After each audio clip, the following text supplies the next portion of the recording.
The night I rejected the arranged marriage with my childhood best friend, I got a system. The system told me that my friend, Calvin, was the main villain of a romance novel. And I was his first love, the one who was supposed to get sick and die young. The only way for me to live a long, healthy life was to marry him and stop him from turning to the dark side. So the next day, I swallowed my pride and went to find Calvin. But the message I got back from the receptionist was, "Tell her to get lost." Desperate to make him come out, I had no choice but to lie. I told the receptionist to pass on a message. Tell him I'm pregnant with his kid. If he doesn't come out right now, I'm going to get an abortion. An infuriated Calvin pinned me against the wall, his hands gripping my waist. "Okay, explain this to me," he growled. "We haven't even kissed. How the hell are you pregnant with my kid?" After looking at her phone, the receptionist at the racing club looked at me, hesitating awkwardly. Finally, she just handed me her phone. I took it and saw Calvin's text conversation. There were only 4 words on the screen. Tell her to get lost. Calvin and I grew up together. We were inseparable. Last night, our parents were having dinner together. They were joking around and brought up the idea of an arranged marriage between me and Calvin. I was in the middle of wrestling with a crab leg when I heard it. I immediately looked up at Calvin. He didn't say a word, so I just waved my hands and refused. The reason was simple. You can't force love, and he clearly wasn't into it. Sure, Calvin was ridiculously hot, with a killer body. But he was also a rebellious, bad-tempered, petty jerk who never listened to anyone. If I'd said yes, his dad would have definitely forced him into it. Imagine how much he would have hated me then. Besides, marrying your childhood best friend? It just felt a little weird to me. But the second I said no, I saw his face darken. I was used to it. So when the system told me he was destined to become a supervillain, I believed it completely. I thought about my future of getting sick and dying young. After a moment of deliberation, I decided my life was more important. So the next day, I had no choice but to eat my words and come find him.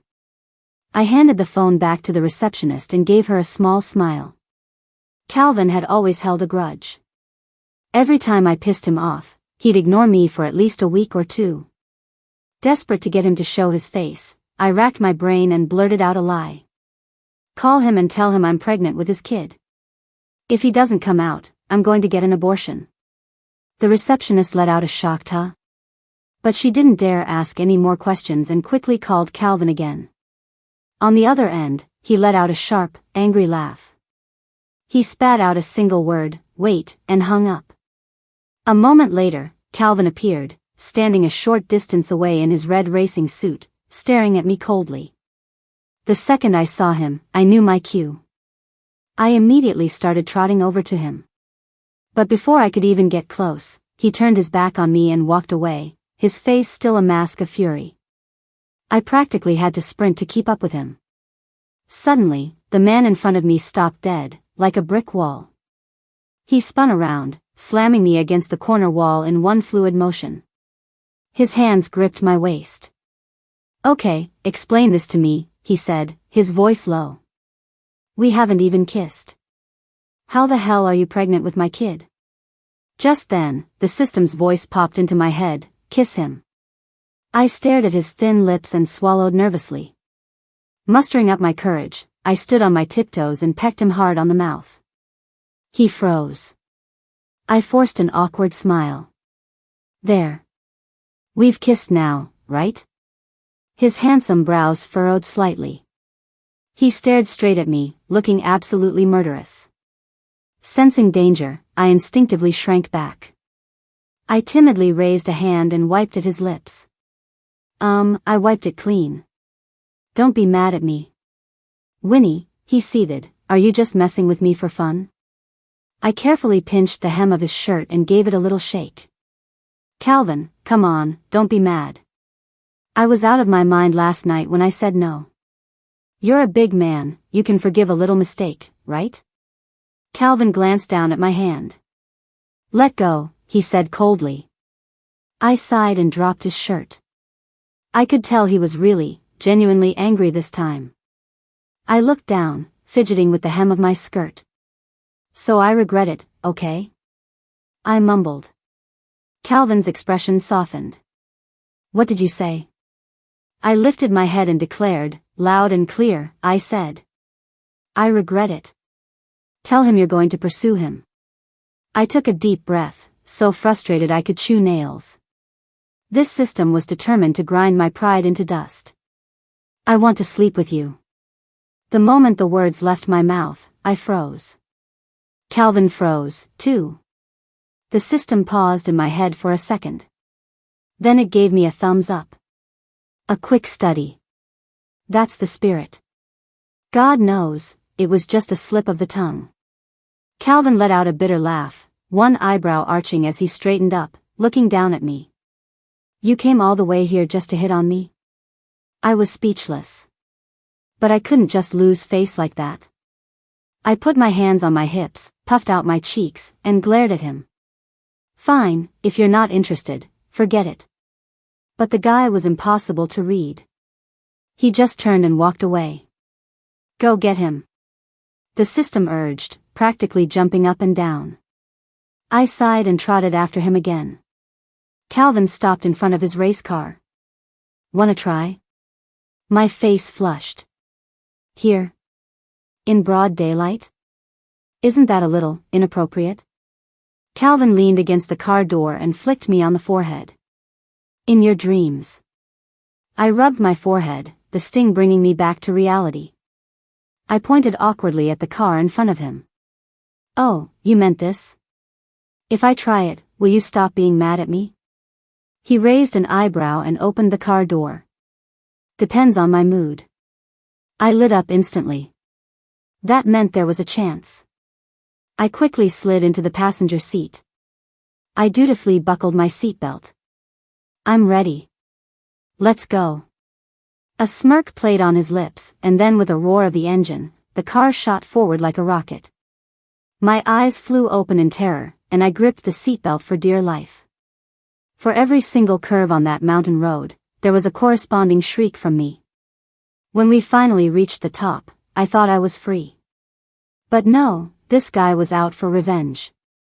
Before my hand could even touch the door handle, he whipped the car around and started speeding back down the mountain. By the time we reached the bottom of the mountain, I felt like my soul had left my body. I stumbled out of the car, my face pale. I could barely even stand.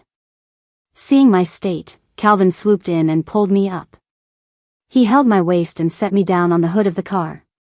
Once I was sitting there, catching my breath, my mouth crumpled and I burst into tears. What was a normal thrill for Calvin had terrified me half to death. All I could do was cry. Seeing me like this, Calvin seemed a little surprised. His voice softened as he gently patted my back, trying to soothe me. Okay, don't cry. I sobbed, listing his crimes. Back there, I was so scared, and you didn't even slow down. I hate you. He let out a helpless sigh. Hate me again, huh? Yes, I hate you. Fine, hate me if you want. Just stop crying, okay? Now you're annoyed with me. I was crying so hard I could barely breathe. He gently wiped away my tears with his hand. I'm not annoyed with you. Noticing the shift in his attitude, the system urgently piped up in my head. Quick, get him to marry you. I cried until I had no more tears left. I sniffled. I want to marry you. Will you say yes? He looked at me, surprised. He leaned in, his hands pressing down on either side of me, trapping me in his arms. Winnie, are you taking advantage of the situation? I looked at him defiantly. Yeah, so what if I am? He smiled and lowered his head. Fine. I paused. Huh? It was that easy? The system spoke up proudly. I told you. You're the one that got away. He's been planning this for years. He's a fish on a hook. The way the system put it, it sounded like it was confessing on Calvin's behalf. Suddenly, I felt both shy and awkward. But deep down, there was a little flutter of happiness. I couldn't help but smile, then cleared my throat, trying to act casual.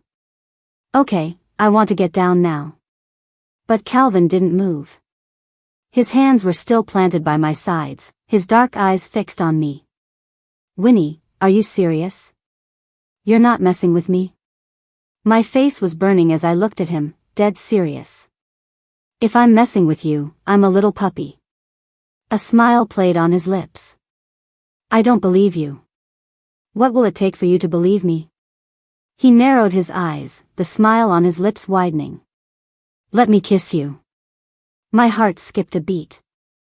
I leaned in slightly and planted a small kiss on the corner of his mouth. Calvin's voice was a little hoarse, his throat bobbing. Not like that. I started to panic, my throat suddenly dry. I played dumb, then, how do you want to be kissed? Looking into his intense, predatory eyes, I felt a jolt of fear and tried to inch backward. Then Calvin leaned down and kissed me. His hands slid from my back to my neck, holding me firmly. He ruthlessly parted my lips, forcing our breaths to mingle as he deepened the kiss, tangling his tongue with mine. My heart felt like it was going to pound out of my chest. His teeth grazed my lips, making them sting. I couldn't take it anymore and whimpered, trying to push him away. But a man lost in a kiss isn't so easily dissuaded. A moment later, when he'd had his fill and realized my body had gone limp and I had no strength left, he finally, reluctantly, let me go. I sagged against his shoulder, panting for air. His hot breath fanned across my ear. I couldn't help but shiver. I was still in a daze when Calvin drove me home. When he parked and suddenly leaned in again, I slapped my hands over my mouth. No more kissing, I said defensively. You broke the skin. He glanced at me, then unbuckled my seatbelt with a click. I froze, then looked at him awkwardly. I threw open the car door, ready to make a run for it. But Calvin grabbed me and pulled me back inside, shutting the door. What is it? He looked at me with a wicked grin. You haven't confessed yet. I stared at him, my head full of static. Confessed what? I can't just be yours for no reason, can I? I gritted my teeth. This shameless, rotten jerk. He was unbelievable. I glared at him, forcing the words out through clenched teeth. I like you. From now on, you're my boyfriend. A smile tugged at the corners of Calvin's lips. All right. Pretty bossy. Go on home, girlfriend. When I got home, I still hadn't quite recovered. I had just gotten out of the shower when my mom started banging on my door, phone in hand. Winnie. Winnie. I opened the door to find my mom beaming. She held her phone up to my face. Is this for real? I looked at the phone.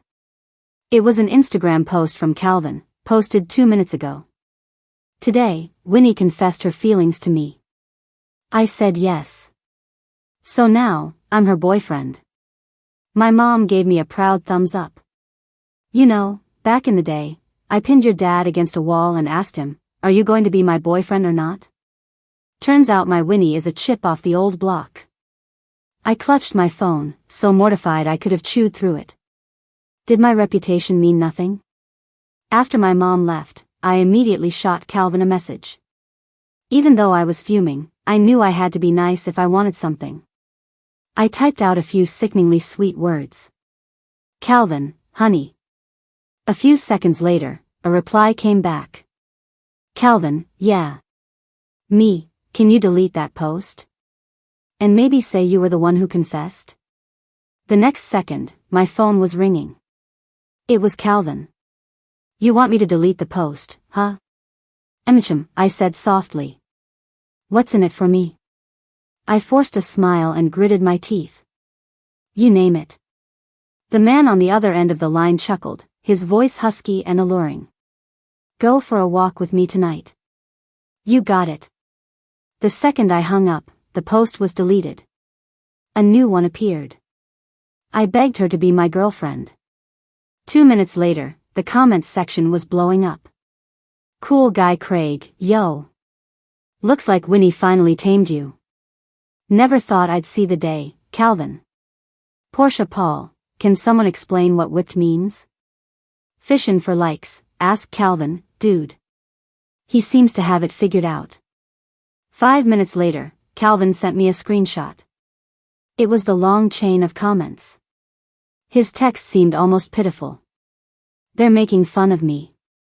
After dinner that night, I went out in my pajamas. The moment I opened the door, I saw him. Calvin was sitting in our yard, wearing a white t-shirt and black, knee-length cargo shorts. It was a clear, early summer night. The stars were twinkling. Calvin had this fresh, clean, college guy vibe going on. It made me think that dating him, or even marrying him, might actually be a pretty good choice. Let's go. He stood up, his smile bright, and silently took my hand. Calvin had nice hands, long and fair, with prominent veins on the back that were surprisingly sexy. His dry palm enveloped mine completely. The courtyard was quiet at night. Moths fluttered around the streetlights. I playfully stomped on Calvin's shadow. It was just like when we were in high school, and he'd walk me home after my evening classes. He'd walk slowly in front of me, a cigarette dangling casually from his fingers. I'd be behind him, hopping and skipping, trying to step on his shadow. I'd chant under my breath, step on your shadow, make you small, Calvin's gonna be a shorty after all. Calvin was 3 years older than me, broad-shouldered and long-legged. He was tall and strong and always used his height to bully and intimidate me. I held a grudge about that for years. But alas, I still only came up to his shoulder. Seeing how much fun I was having, he gave my hand a gentle tug. Winnie, how are you going to make it up to me? I blinked. I'm on a walk with you, aren't I? He smirked, pushing his tongue against his cheek. He bent down, his eyes level with mine. You think I'm that easy? I knew he had a point. I couldn't exactly argue. Fine, what do you want as compensation? He smiled. Let me kiss you again. Before I could even answer, he put his hands on my waist and lifted me onto a stone ledge. He cupped my face, leaned in, and kissed me. His familiar scent filled the air. He had me completely encircled in his arms. The kiss deepened, and his hands stealthily slipped under the hem of my shirt. After a moment, I couldn't take it anymore and let out a soft moan. I bit down and managed to speak. Calvin, is it soft? Calvin buried his head in my neck, taking a deep breath. His voice was hoarse, thick with desire. Soft. We were right in the middle of it when a bright light suddenly shone from behind Calvin. It was followed by a loud, piercing honk. Startled, my eyes flew open. I pushed Calvin away with all my might. His dark eyes were still hazy with unfulfilled desire. He murmured, his voice husky as he held my waist. My face flushed, and I tried to burrow into his chest. There's someone behind you, I whispered, embarrassed. Calvin frowned and turned around, squinting into the light. A middle-aged man in a black jacket got out of the car. He was frowning as he walked towards us. I took a closer look and instantly wanted the ground to swallow me whole. I lowered my voice, complaining to the man in front of me, Calvin. This is all your fault. Calvin patted my back reassuringly. He turned to face the newcomer with a smile. Mr. Wen. My dad walked over slowly, his hands behind his back. You too, are you dating? Calvin looked down at me and gave a solemn MHM. I hid in Calvin's arms, not even daring to look up. Winnie, are you playing ostrich? Only then did I plaster on a fake smile. Dad. Good evening. My dad put on a stern face and pulled me out of Calvin's arms. Winnie Wen, you've really outdone yourself. How long has this been going on? I shot a desperate look at Calvin. If my dad found out we'd gotten together this afternoon and were making out like this by evening, I'd be dead. A long time, Calvin said smoothly. My dad looked at Calvin, then back at me.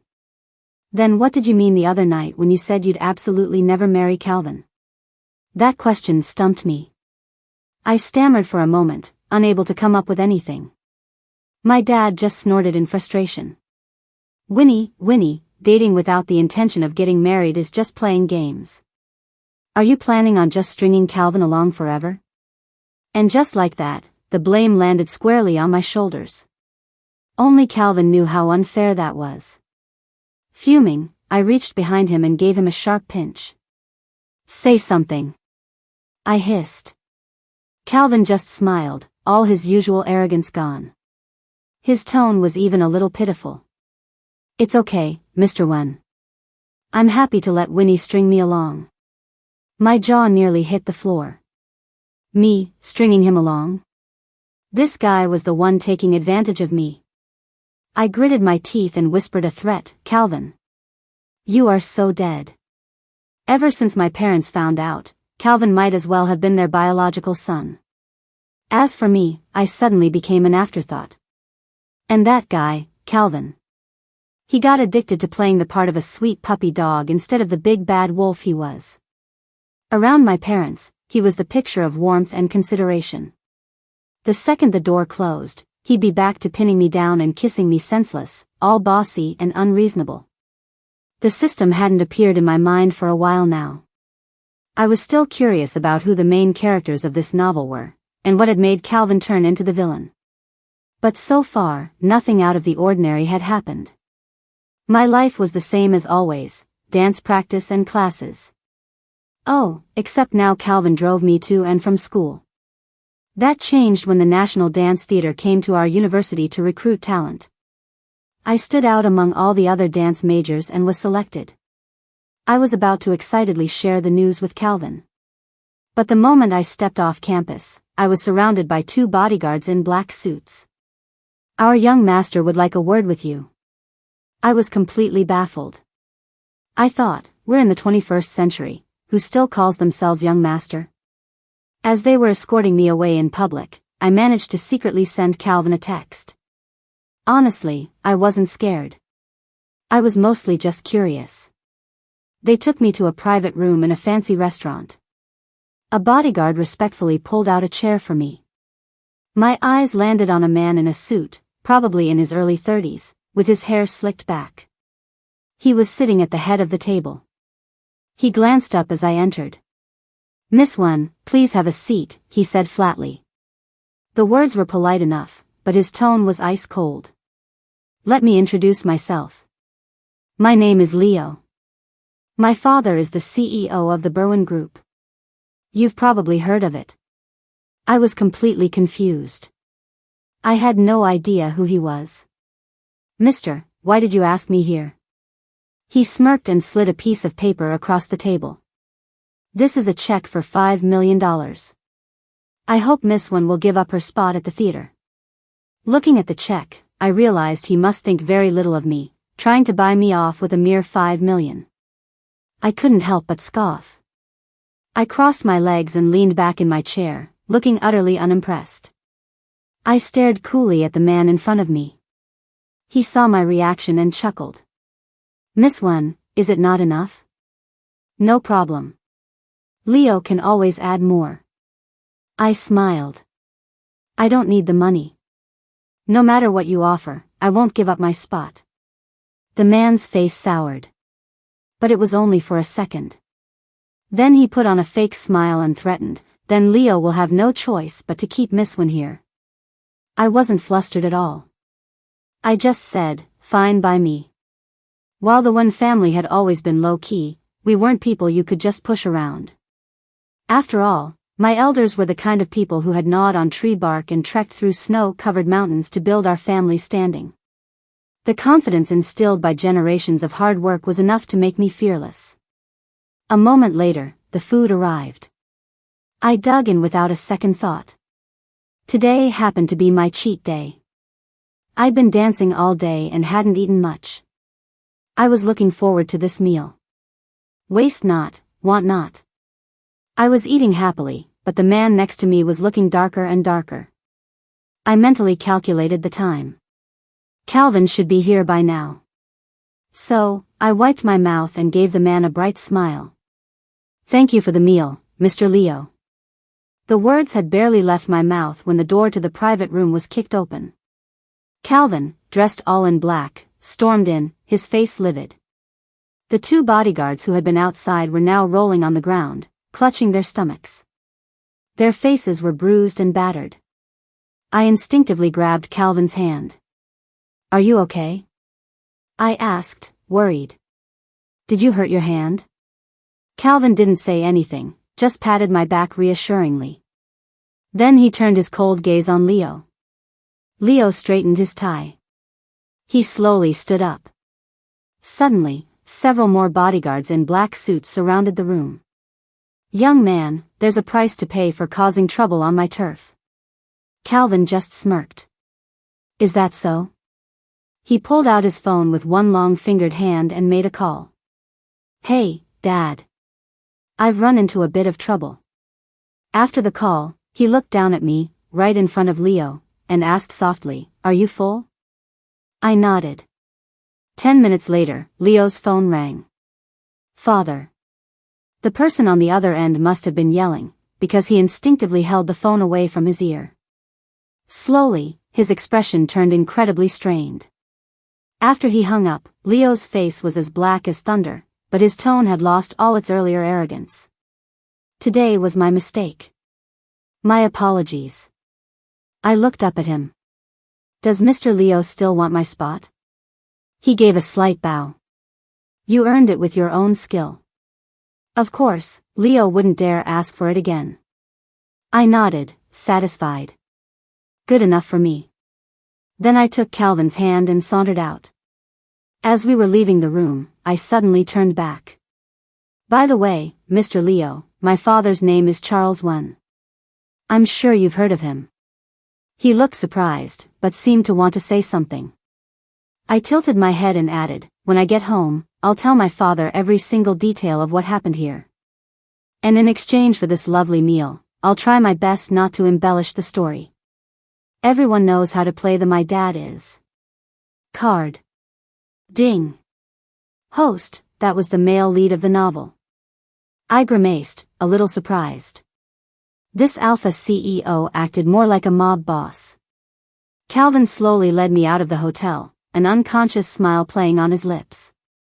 I was completely confused. What are you smiling about? He looked down at me. You ran into trouble, and I was the first person you thought of. That makes me happy. I silently rolled my eyes at his lovesick brain.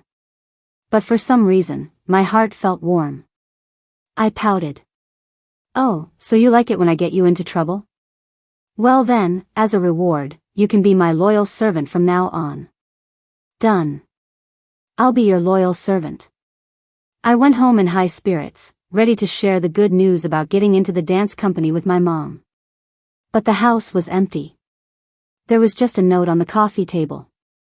A few lines were scrawled across it. Mom and your old man have gone on a trip. Little Winnie, you're on your own. I sank onto the sofa with a long sigh. Why do they always leave me behind? This wasn't the first time. My dad and mom were always sneaking off on these little honeymoon getaways, leaving me at home, terrified I'd tag along and be a third wheel. The housekeeper made me dinner and then left.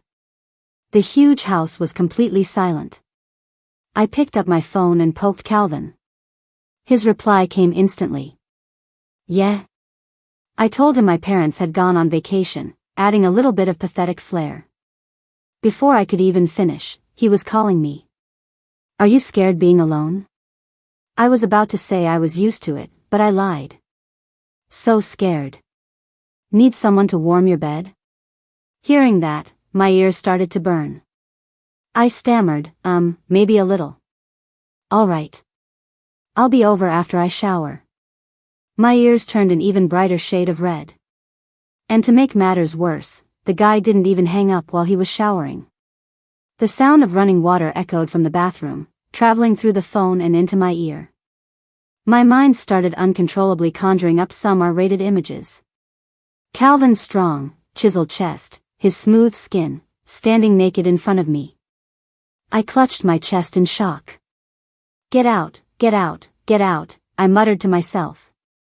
A soft chuckle came from the other end of the line. Winnie, what's going on in that little head of yours? I immediately, guiltily, denied it. I wasn't thinking about anything. How was he like a mind reader? I patted my flushed cheeks and took a deep breath. The other end went quiet for a moment, then the sound of the shower turned off. Want to see? See what? See me shower. His voice was low and sticky, like he was trying to bewitch me. Before I could even react, a video call request popped up. I swallowed hard, my throat suddenly dry. My hand, of its own accord, hit the accept button. The screen filled with the sight of Calvin. He was shirtless, his wet hair falling casually over his forehead. Droplets of water dripped from his hair, down his collarbone, and slowly trickled over his chest. My mouth fell slightly open. Seeing my reaction, Calvin's lips curved into a smirk. He ran a hand through his hair, pushing it back. His handsome, clear forehead was now exposed, a full frontal assault of raw masculinity. Want to see my abs? I quickly waved my hands. And no, that's okay. My eyes darted away as I quickly ended the video call. I threw myself onto my bed, hugged my comforter, and let out a little scream. After I calmed down, a wave of regret washed over me. I should have just looked. It's not like it would have cost me anything. Just then, my phone started ringing again. I answered it. Open the door. I scrambled downstairs and threw the door open. Calvin was standing there in a black pajama set. His semi-dry hair was still messy on his forehead. When I opened the door, he didn't say anything. He just stood there, staring at me. He slowly bent down, his eyes level with mine. Winnie one, why are you blushing, I guiltily touched my face. I glared at him. I am not. Then I turned and walked away, leaving him standing in the doorway. He slowly closed the door behind him and followed me upstairs.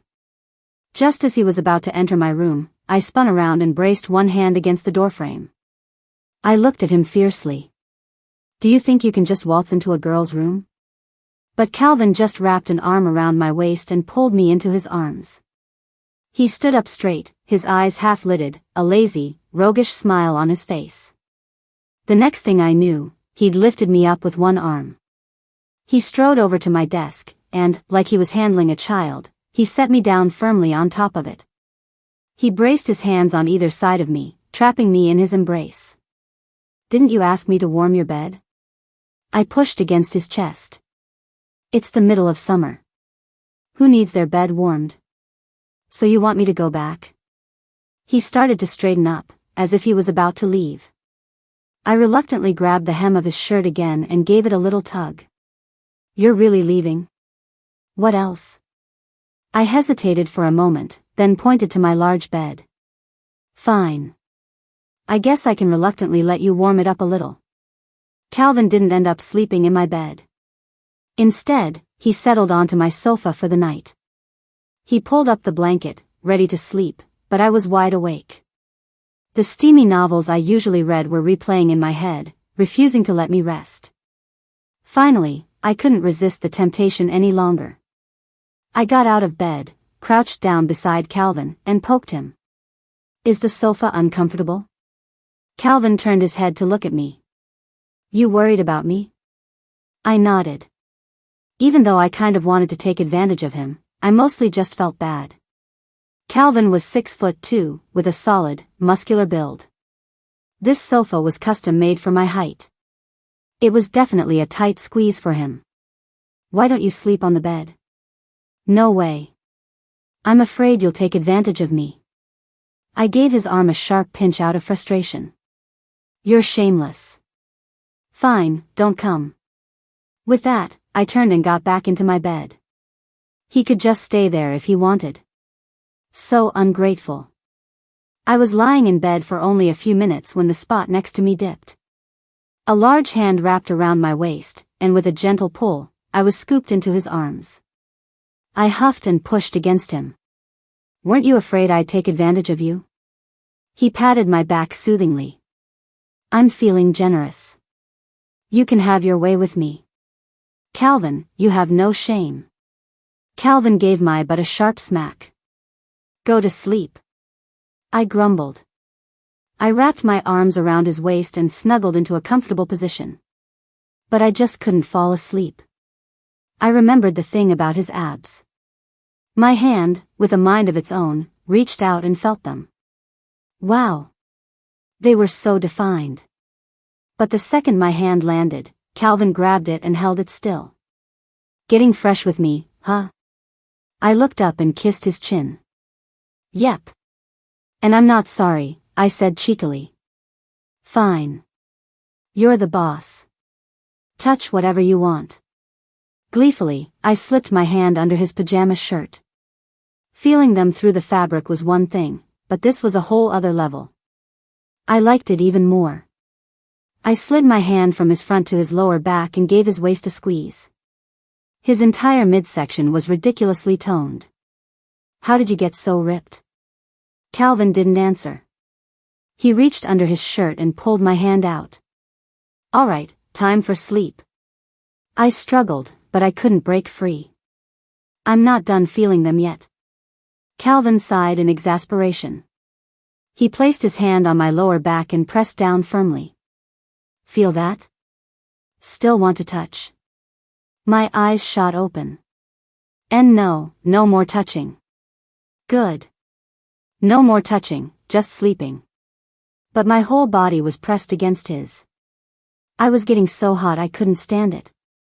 I squirmed, trying to push him away.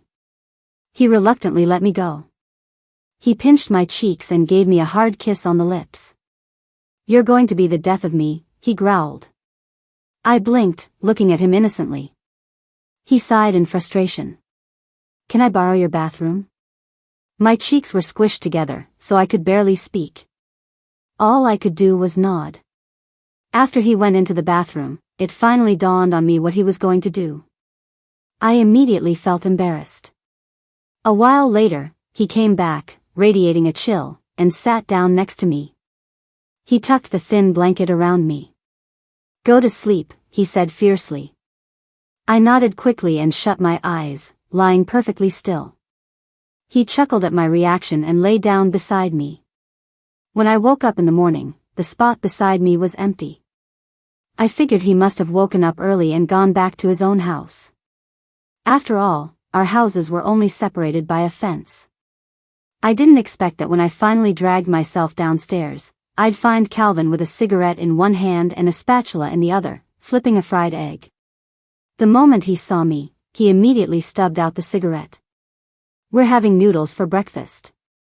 I made you an egg. I nodded and sat down obediently at the dining table, chopsticks in hand, waiting for him to serve the noodles. Watching his busy back, it suddenly felt like we were a married couple. I didn't have classes in the morning, but we had a big showcase coming up soon, so I had to go to school early to rehearse with my classmates. After breakfast, Calvin drove me to school. Call me when you're done. I'll come pick you up. Calvin, you seem to have a lot of free time lately. Isn't there anything going on at the club? He leaned over and unbuckled my seatbelt, his expression unconcerned. I'm afraid you'll run off with someone else. I have to keep a close eye on you. I seized the opportunity and kissed him on the cheek. I'd never run off with someone else. With that, I quickly opened the car door and bolted towards the school gate. I had just finished my stretches in the dance studio when I felt a tug on my skirt. I turned around to see one of the younger girls we danced with. She was looking at me timidly, biting her lip as if she wanted to say something but couldn't. I smiled at her. Hey, what's up? Her big, watery eyes looked up at me. Winnie, I'm so sorry. I was confused. I had no idea why she was suddenly apologizing to me. What for? She took a deep breath. It was about yesterday. I'm so sorry for the trouble I caused. I didn't think my uncle would come looking for you. I paused. Leo is your uncle? A light bulb went off in my head. Your actual uncle? Mia shook her head. I'm just staying with the Leo family, so I call him uncle like the other kids do. It all clicked. Based on my years of extensive literary research, if I wasn't mistaken, this sweet girl was the female lead of the novel. So it was one of those pseudo-uncle romance stories. Pretty spicy. It's just that a bossy, unreasonable guy like him seemed like a weird match for a little bunny like her. It's all in the past. You don't need to feel guilty. I'm not the type to hold a grudge. Mia's eyes lit up. She gave me a bright smile and a sweet nod. She was just so adorable. Ever since she apologized to me, it was like the girl had latched onto me. Every time I was in the dance studio, she was there. During breaks, she'd bring me water and help me with my stretches. When she saw me dance, she'd sit quietly to the side, her eyes sparkling. My classmates all said she was my biggest fan. She never denied it, and would even admit it with a happy smile. And just like that, Mia and I got to know each other. Sometimes, she'd even share her little secrets with me. Unbeknownst to me, it seemed the main plot of the novel was slowly unfolding. One day, I was practicing in the studio, and the girl was sitting on the side, looking completely dejected. I could tell something was wrong. I sat down next to her and asked with concern. What's wrong today? The girl looked at me, hesitating. Her lower lip trembled. She rested her head on my shoulder, looking pitiful. Winnie, I think there's something wrong with me. Yeah, I think so too. I think I'm in love with my uncle. I just said casually, as if it were the most normal thing in the world. But Mia was deeply troubled. Isn't that wrong? I patted her head. There's nothing wrong with it. You're not related by blood. If you like him, go for it. If you get him and then decide you don't like him anymore, you can just dump him. What's the big deal? Mia sat up straight, her big eyes blinking at me. I can do that. Why not? She swallowed hard, her gaze slowly becoming more determined. Okay. I'm going to confess to him tonight. I was stunned. This girl caught on fast. All right. Good luck. After that, Mia and I packed up our things to go home. As we were leaving school, we saw Leo leaning against his Maybach, waiting for Mia. Mia immediately lost her nerve and looked at me hesitantly. I nodded at her and patted her shoulder encouragingly. Fortune favors the brave. Go get him, girl. She gave me a firm nod. Then she ran towards Leo. I heard a honk behind me. I looked and saw Calvin waiting for me in his car across the street. I quickly ran over to him. The moment I got in the car, Calvin turned to look at me. You seem to be getting along really well with that girl lately, he said in a low voice. I am. The man beside me just huffed. Yeah. You go home with her, you eat with her, you even spend the weekends shopping with her. I wonder if you even remember your poor, pathetic boyfriend waiting for you. It was then that I realized I had been neglecting Calvin a bit these past few days. Mia and I were both in the showcase, so we'd been spending most of our time cooped up in the dance studio. We even ate together. After practice, it was always Mia's family driver who took us home. So I hadn't really needed Calvin for much. I quickly cupped his face in my hands and kissed him. Of course I remember. You're my precious baby. He batted my hands away. Get off. You can figure out how to make it up to me when we get home. I giggled. You got it. That night, after dinner at my place, I found out Calvin was home alone. I deliberately put on a cute little dress. I went over to Calvin's house and knocked on his bedroom door. I sat down theatrically on his lap. Calvin, honey, do I look pretty? Calvin's hands rested on my waist. He glanced down at my pale legs. He let out a sharp hiss. Winnie, are you trying to seduce me? I wrapped my arms around his neck and nodded. Yep. Do you like it? His hand moved to my leg and gave it a gentle squeeze. Emicham. I like it a lot. He bent his head and captured my lips, his neck in a firm grip. He gave me no chance to react. His tight hold on my waist made me stumble, pressing us even closer together. As we kissed, his other hand, which had been resting on my knee, began to slide up towards the hem of my dress.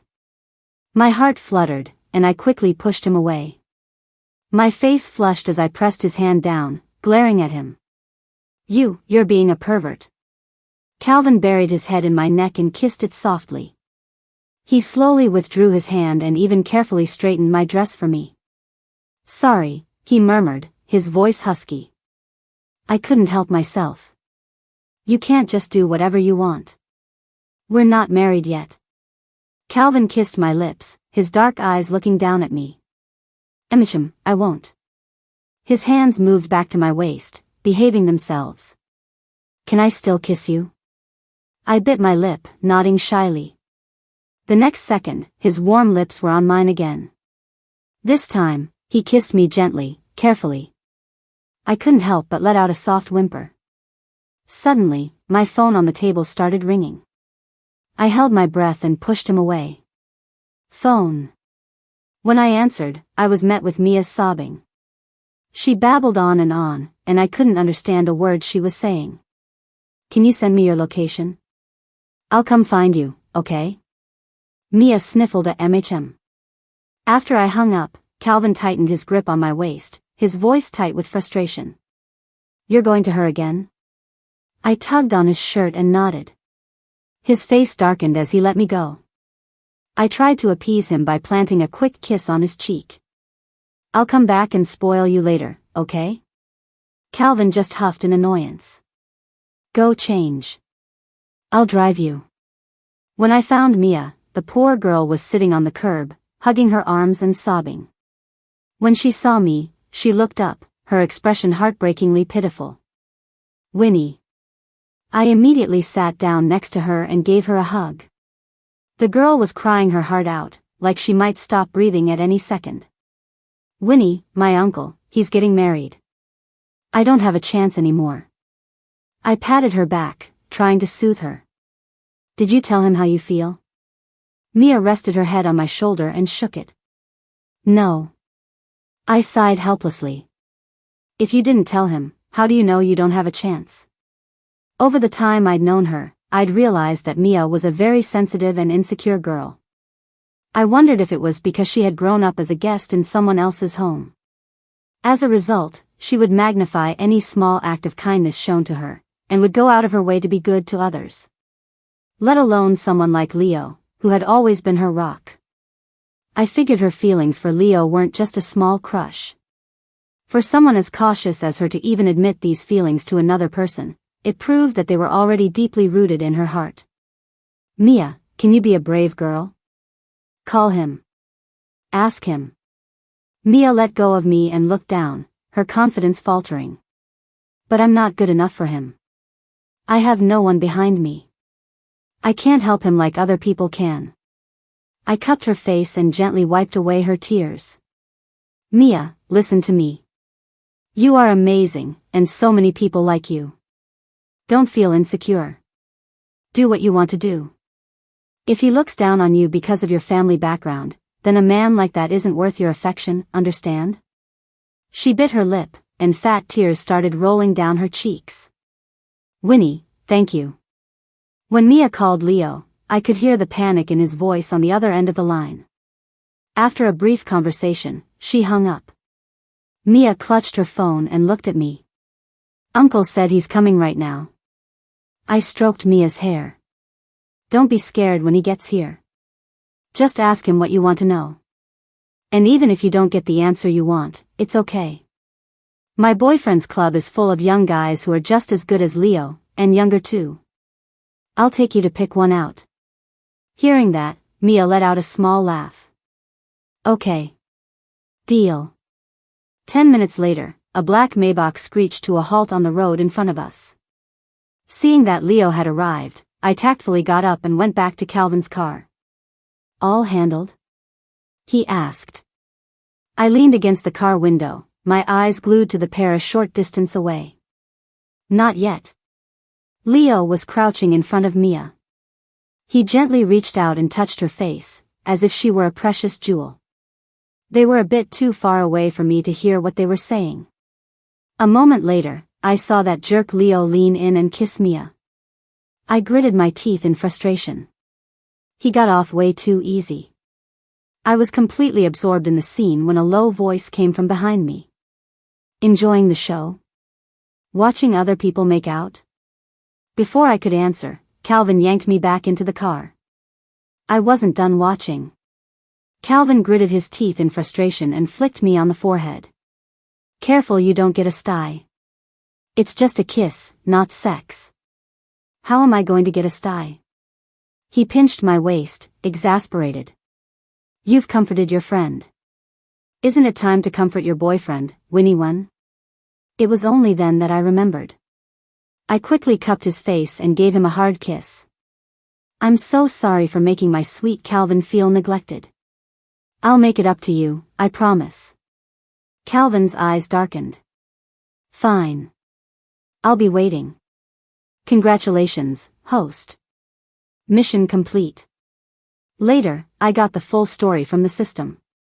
It turns out this was one of those angsty romance novels where the main characters never actually talk to each other. The cold, domineering CEO versus the sensitive, insecure, sweet girl, and all their dramatic love and hate. And me? I was the cannon fodder who died early. Just a sacrifice for their love story. Leo, for Mia's sake, had tried every trick in the book to steal my spot at the dance company. But Mia refused to take it and had a huge fight with him. When she came to apologize to me, she was hit by a car and injured her leg. Meanwhile, while I was trying out for another company, I also had an accident and broke my leg. Then, Leo called the only surgeon who could perform the operation away to treat Mia. Because of that, I could never dance again. In the end, I developed depression and died. When Calvin found out what had happened, he went full villain. He became a catalyst in the main character's love story. Because our story was so tragic and made the readers cry buckets of tears, a spin-off system was created to save me and Calvin. Hearing all this, my head was spinning.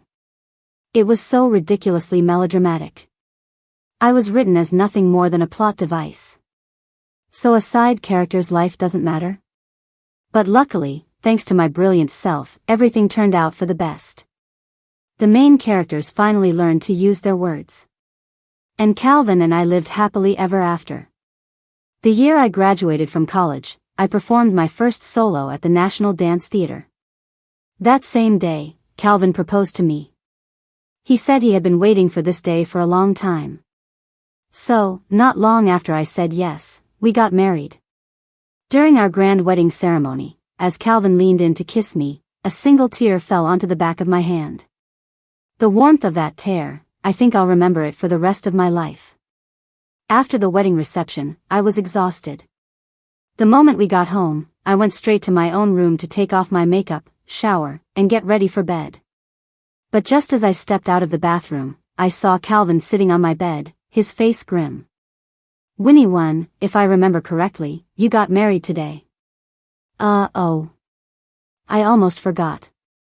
I had gone back to my own room out of habit. Oops. I'll remember next time, I promise. He looked up at me, his thin lips parting. Do you have any condoms in here? I froze. I was an innocent maiden. Why would I have those in my room? No. He slowly stood up, scooped me up, and slung me over his shoulder. Then we're going to my place. I have some in my room. On his black bedsheets, red rose petals had been sprinkled to form the Chinese character for happiness. Calvin tossed me right on top of it. He then pulled out an entire box of condoms from his closet. My jaw dropped. It looked like he was preparing for a battle of 300 rounds. I swallowed nervously, a wave of fear washing over me. Why don't you dare do anything crazy. Calvin stood in front of me. He crossed his arms and pulled his shirt off over his head. In the dim, warm light, the contours of his muscles were a play of light and shadow. His strong, defined shoulders screamed raw, primal energy. I was so mesmerized I swallowed hard. He leaned over, bracing himself with one hand. With the other, he grabbed my ankle and pulled me underneath him. A smirk played on his lips. He leaned down and kissed me. His hands were more audacious than they had ever been before. I couldn't help but let out a few soft whimpers, which only seemed to fuel his frenzy. Before long, he had stripped me bare. He knelt before me. His long, fair fingers tore open the wrapper, the veins on the back of his hand popping out, looking exceptionally seductive. Then, he lowered his head and methodically prepared for his next move. Calvin seemed determined to torture me, relentlessly tangling with me without a break. Finally, I couldn't take it anymore and kicked him. He finally realized I was genuinely mad. He propped me up and cooed, trying to soothe me. Okay, don't be mad. I'll listen to you next time, I promise. I just huffed indignantly. He pinched my cheek. No more? Want me to carry you to the shower? My eyes were red as I mumbled, MHM. He let out a loud laugh. He lifted me up like a child. I sagged against his shoulder, too weak to even lift a hand.